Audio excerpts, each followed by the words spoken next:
मध्य प्रदेश के विंध्य अंचल में सफेद शेर को लेकर एक बार फिर सियासी दहाड़ सुनाई देने लगी है। सफेद शेर यानी विंध्य अंचल में कांग्रेस के बेहद ताकतवर नेता रहे श्रीनिवास तिवारी।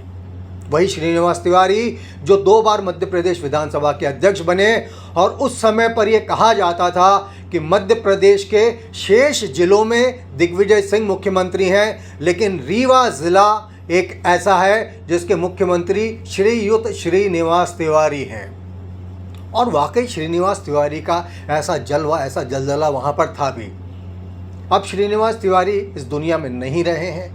कांग्रेस परिवार के होने के बावजूद उनके परिवार के कुछ लोगों ने भाजपा की सदस्यता ले ली है। इसी बीच एक नया घटनाक्रम हुआ है। रीवा से भाजपा के सांसद हैं जनार्दन मिश्रा।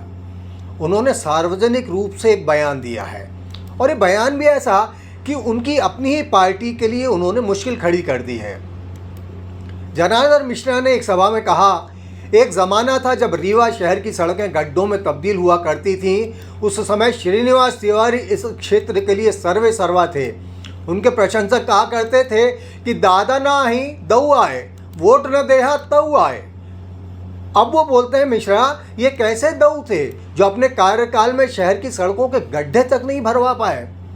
फिर उन्होंने कहा, लेकिन अगर आज सड़कों में एक गड्ढा हो जाए तो अखबारों में शिकायतें आने लगती हैं। फिर वो बोले, कितना अंतर है बीजेपी और कांग्रेस के शासन में। इस अंतर को पाटने के लिए उन्होंने राज्य के उप मुख्यमंत्री और विंध्य अंचल में भाजपा के एक और बड़े नेता राजेंद्र शुक्ला का नाम लेते हुए कहा कि शुक्ल को इसका पूरा योगदान जाता है।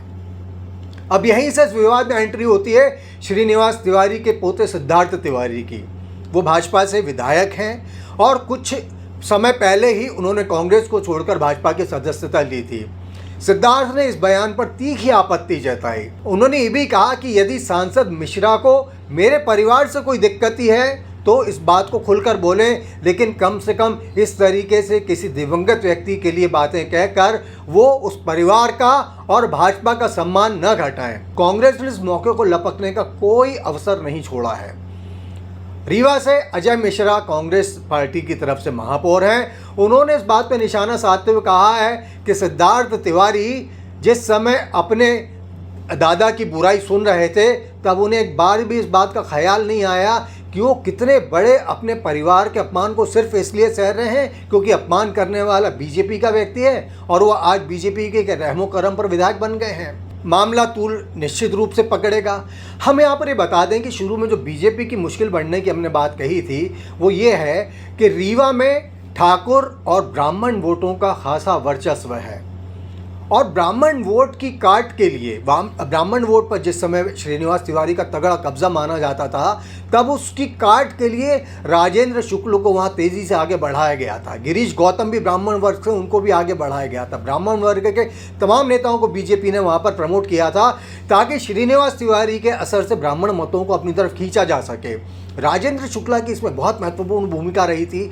लेकिन अब जनार्दन मिश्रा के बयान से तय है कि रीवा क्षेत्र के बल्कि पूरे विंध्य अंचल के ब्राह्मण बीजेपी से नाराज हो सकते हैं और उन्हें मनाने के लिए राजेंद्र शुक्ल सहित बीजेपी को एक बार फिर भारी मशक्कत करनी पड़ सकती है।